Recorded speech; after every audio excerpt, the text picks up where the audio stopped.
Ada bapak beneran.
Ini Pak Dokter. Iya, selamat pagi.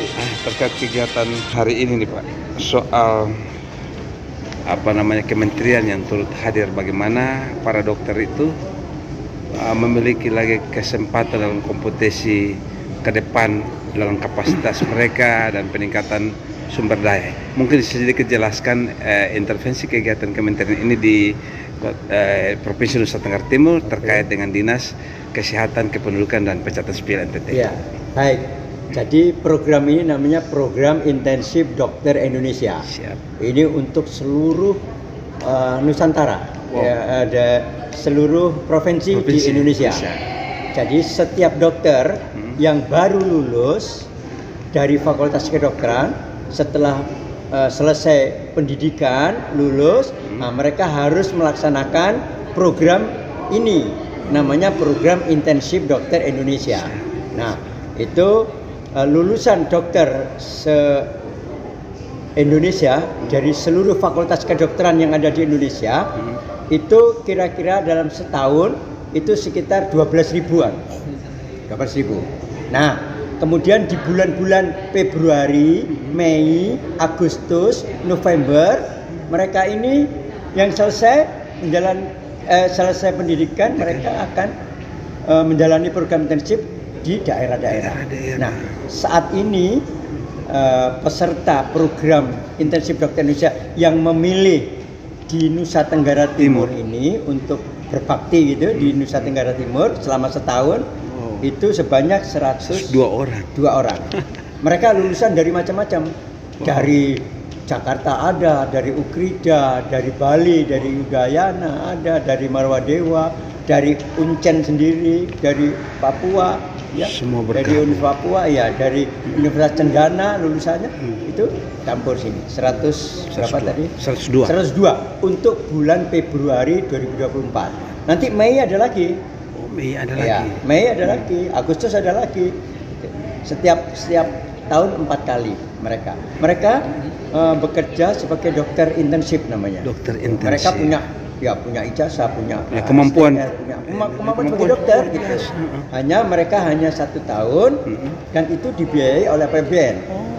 Mereka dibiayai oleh APBN. Memang dapat namanya BPH, bantuan biaya hidup untuk mereka setahun itu. Setahun itu mereka bekerja di rumah sakit 6 bulan. 6 bulan di puskesmas. Itu rumah sakit mana saja, Pak? Rumah sakit mana saja tergantung. Di daerah itu? Iya, kali ini puskesmas juga? Iya. Wow. Jadi tandemnya itu 1 rumah sakit sama 2 puskesmas. Wow. Katakanlah 1 grup memilih di rumah sakit apa nih? Kalerik? Ya, Eskalerik. Nah, itu ada 16 orang yang di situ. Jadi nanti dibagi 8 orang di Eskalerik, 8 orang di 2 puskesmas. Saya lupa apa namanya puskesmasnya. Ada puskesmas di sekitar situ, di dalam lingkungannya. Mereka 6 bulan nanti change. Yang di rumah sakit pindah ke puskesmas pindah ke rumah sakit. Mereka setahun jadi. Mereka setahun selesai, sudah mereka menjadi dokter yang profesional, dokter yang sudah melaksanakan program internship. Program ini wajib. Program wajib. Bagi seluruh mahasiswa yang baru lulus dokter dari Fakultas Kedokteran. Ini juga sebuah upaya kementerian untuk melihat kemampuan masing-masing, menata secara baik, berimbang, dan bahkan memenuhi kebutuhan kekurangan dokter di Indonesia. Cuman menurut saya pengalaman saya di komite ini sudah mulai tahun 2014. Sudah lah. Iya, jadi daerah lah yang mestinya yang kekurangan itu daerah mengalokasikan. Jadi mereka udah selesai, mereka kembali kan. Nah, kalau bisa ditahan, ayo kerja di sini. Saya gaji kamu. Gitu. Kalau enggak hilang lagi. Rugi. Iya, jadi mereka sesuatu yang baik. Memang daerah mestinya yang butuh seorang dokter, ya dialokasikanlah anggaran untuk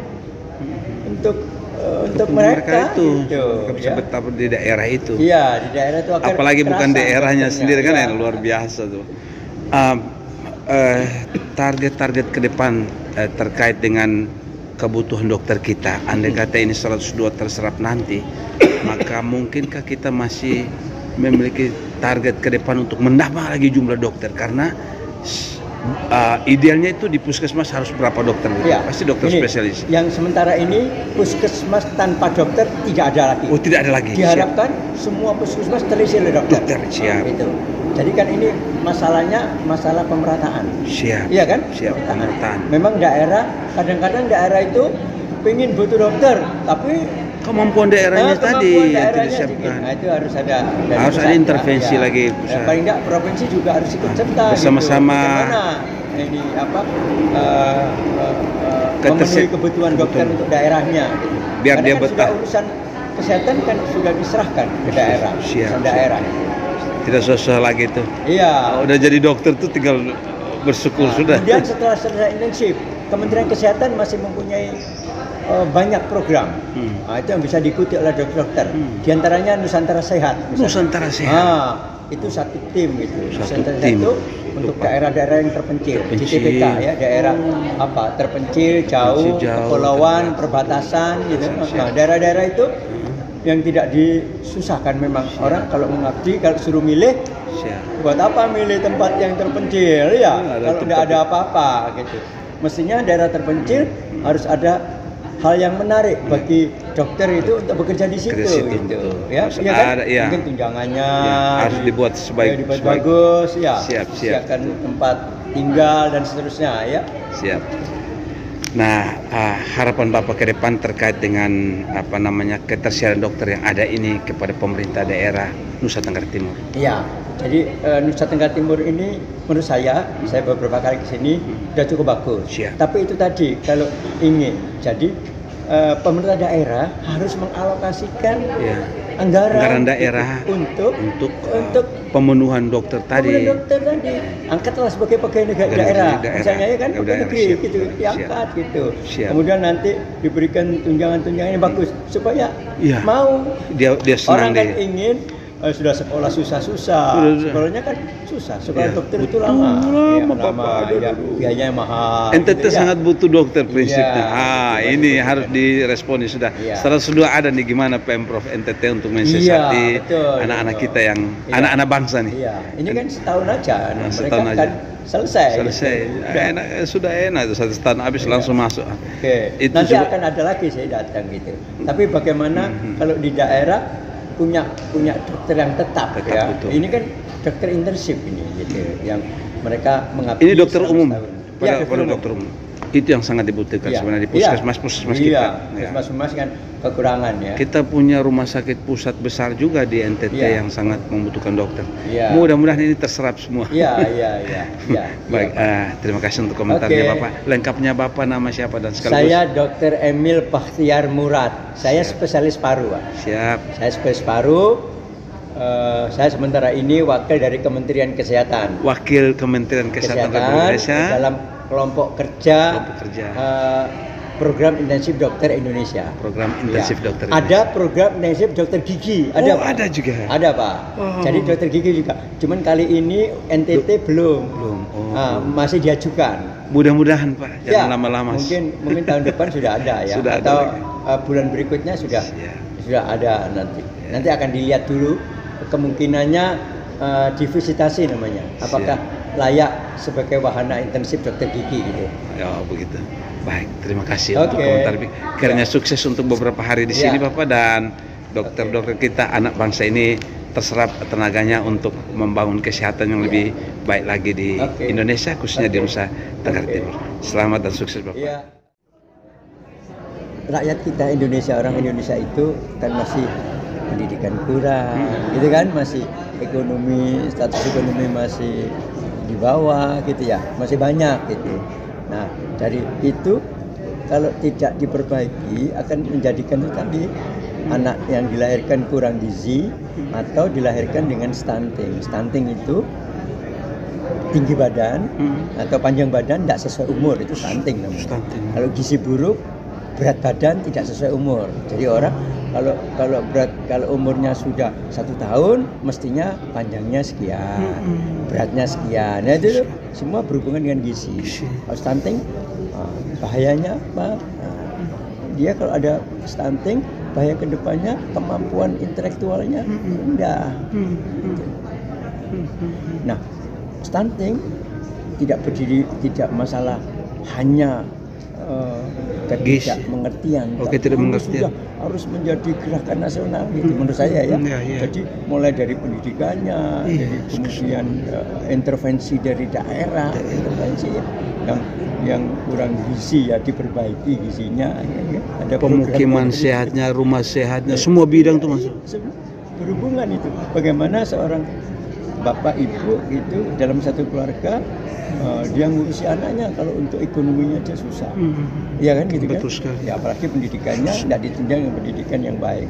Dia tidak mengerti gitu. Tidak mengerti bahwa anaknya ini bahaya ini ke depannya nanti.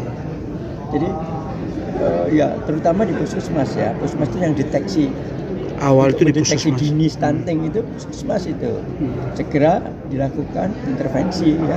Intervensinya ya pemerintah daerah tidak boleh tinggal diam itu harus sudah jadi tugas program nasional ya yang harus harus dientaskan. P1 itu sudah programnya P1 apa sudah. namanya P1 Ya, siap ya.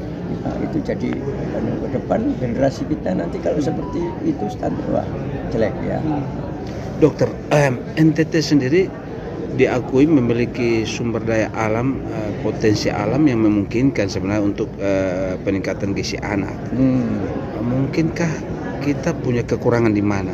Alam tersedia dengan soal semuanya. Apakah ada pada soal sumber daya manusia terkait bagaimana pengelolaan sumber daya alam menjadi lebih bagus, lebih bergizi, terkait dengan intervensi gizi buat anak-anak, pemahaman dia kesehatan pada anak. Menurut dokter mungkin ada hal yang harus kita benahi. Jadi memang nomor satu ada komitmen dari pemerintah. Komitmen dulu. Jadi pemegang kekuasaan ini, pemegang otoritas, itu ada komitmen. Kita atasi stunting. Begitu ada komitmen dulu. Sehingga semua daya, upaya, dana memang harus diarahkan ke sana, dialokasikan untuk itu kan ada komitmen.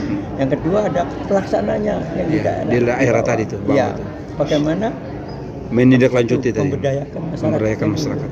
Jadi itu ya memberdayakan itu membuat pengertian, ya mengerti bahwa gizi itu kepentingannya apa, ya kan.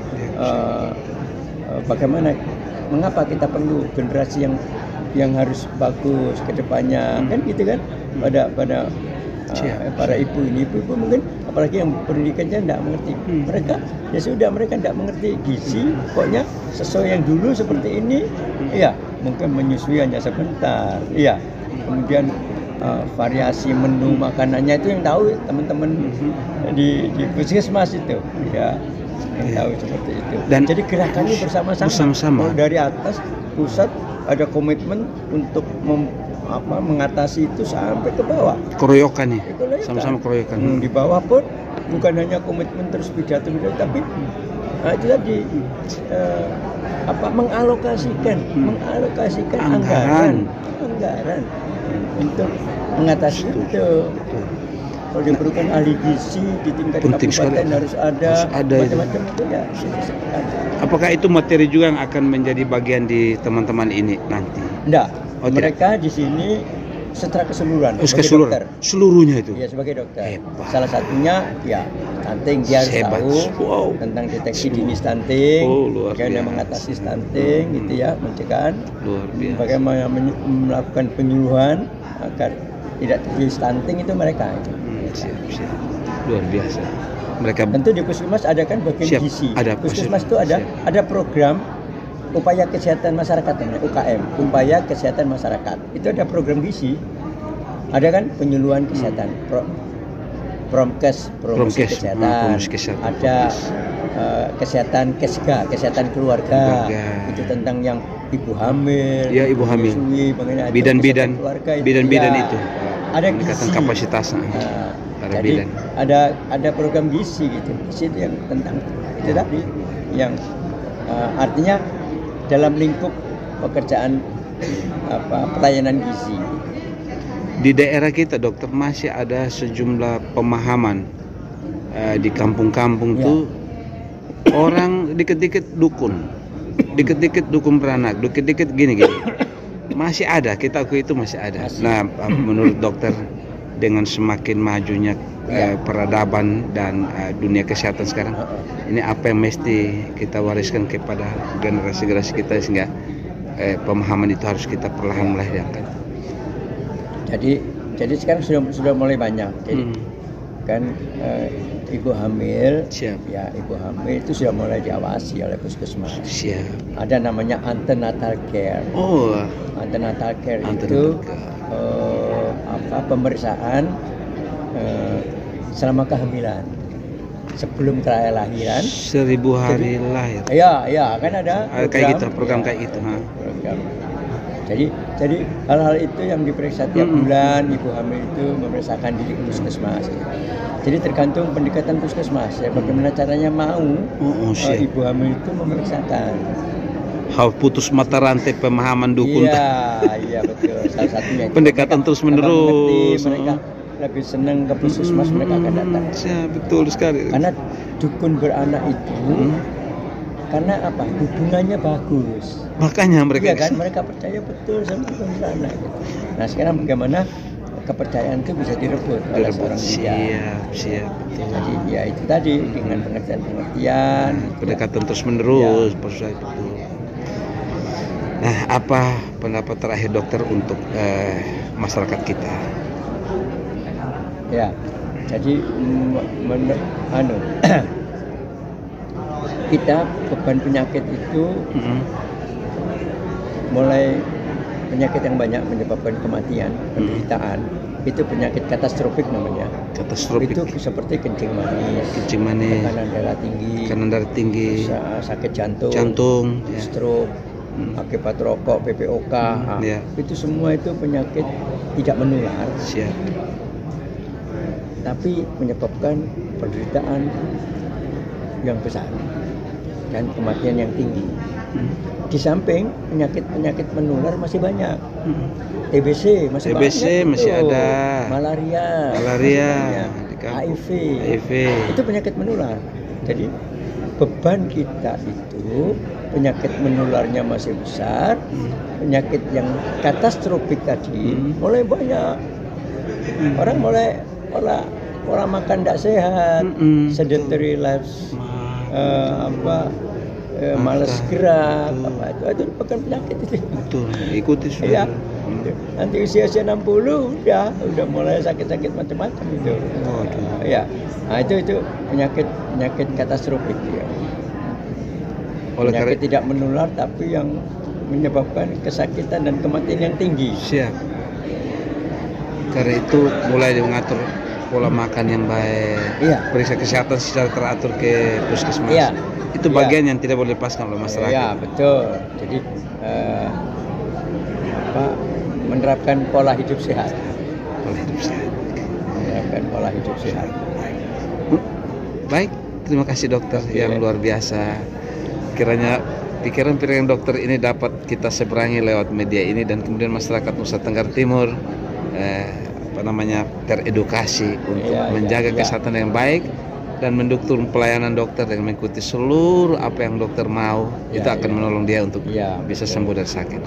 Terima kasih dokter Emil Baktiar Murad dari Kementerian Kesehatan Republik Indonesia. Saya ini sebelum kesini saya Jambi, Papua Selatan, Merauke, terus kesini ini terakhir. Bali, Jambi, Papua Selatan, Merauke, di sini Nusa Tenggara Timur. Ini sudah yang keberapa di Nusa Tenggara Timur, dokter? Saya di sini. Udah berkali-kali tahun 2000. Dokter jadi orang yang tetes sudah. Tergantung, dia kan banyak ini komite intensif itu ada 14 anggota. Nah itu sekarang ini hari ini kemana-mana. Saya ke sini. Ada yang tugas ke Aceh, ada yang tugas ke Batam, ada yang tugas gitu. Baiknya dokter yang sudah terbiasa ke NTT ke sini aja dokter. Gantian ya. Kan setahun ada 4 kali. 4 kali ya. 4 kali Februari, Mei, Agustus, November. 4 kali datang ke sini. Ini mereka Februari nanti pulang kan? Ini kan Februari. Mereka setahun Februari pulang. Nanti Mei ada, tapi ke tempat lain. Mungkin kemana Rotendau apa gitu. Sabar juga. Ya. Kita dengarkan ya. Selamat pagi dokter. Saya dari perwakilan dari Rumah Sakit Setausada menampilkan hasil diskusi dengan teman-teman mengenai program esensial di Puskesmas tahapannya. Jadi kalau di program esensial yang kami hasil diskusi dengan pembimbing, ada promosi kesehatan lingkungan, ada KIKT, program gizi, lalu ada pencegahan penyakit menular dan perawatan kesehatan masyarakat. Nah, untuk langkah-langkahnya, pertama kita akan dibagi 4 orang. Kita buat kesepakatan jadwal, lalu sasaran, karena ini sangat penting untuk menilai keberhasilan suatu program, lalu sarana-prasarana yang kita perlukan, dan tentunya logistik saat pelaksanaan program. Lalu kita meminta surat perintah dan koordinasi dengan pembimbing tentunya untuk keberangkatan pelaksanaan program. Nah, lalu setelah selesai program, yang kita ada evaluasi kinerja program setiap 1 bulan. Nah, yang kita evaluasi adalah kendala yang ditemukan di lapangan dan juga sasaran. agar nanti kedepannya program akan lebih baik lagi. Untuk yang UKP di sini dari kasus yang diberikan ada seorang pasien datang dengan keluhan nyeri dada kiri yang mendadak sejak 30 menit sebelum datang ke IGD. Lalu sebagai seorang dokter jaga IGD, yang kita lakukan pertama triase, menentukan apakah kasus ini masuk ke darurat atau tidak. Jika tidak, kita dapat menganalisis terlebih dahulu untuk menentukan apakah nyeri dadanya bersifat tipikal atau atipikal. Tipikal seperti adanya onset yang mendadak, lalu nyeri dada menjalar ke lengan kiri, dengan keluhan seperti ada riwayat darah tinggi atau hipertensi, kita sudah memikirkan ke sindrom koroner akut. Lalu kita bisa lanjut ke pemeriksaan fisik, pemeriksaan GCS, lalu tanda vital dan juga pemeriksaan fisik lainnya.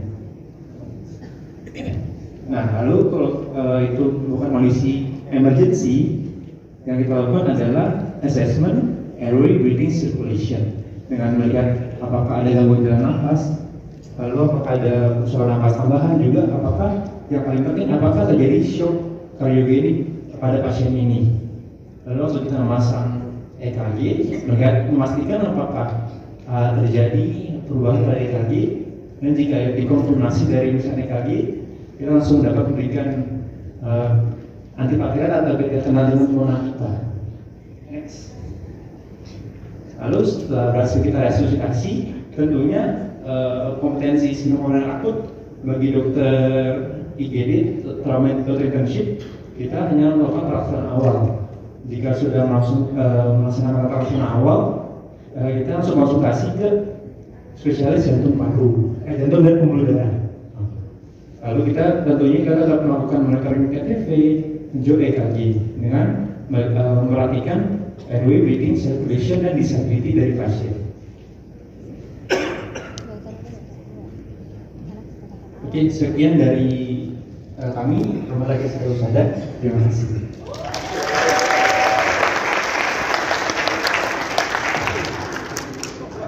Jadi ini seorang pasien yang datang dari keluar dari dada. Banyak nanti datang dengan sesak napas, ya, datang dengan sakit kepala, ya. Nah itu tentu sudah punya pola. Yang kita di proses ini analisis yang terarah, pemeriksaan fisik yang artis, kemudian menentukan saudara tahu kriteria diagnosis apa yang diperlukan untuk pemeriksaan penunjang. Ini contoh. Ini sudah soalnya sudah selesai itu tadi ya. Jadi tidak sampai detailnya nanti ya.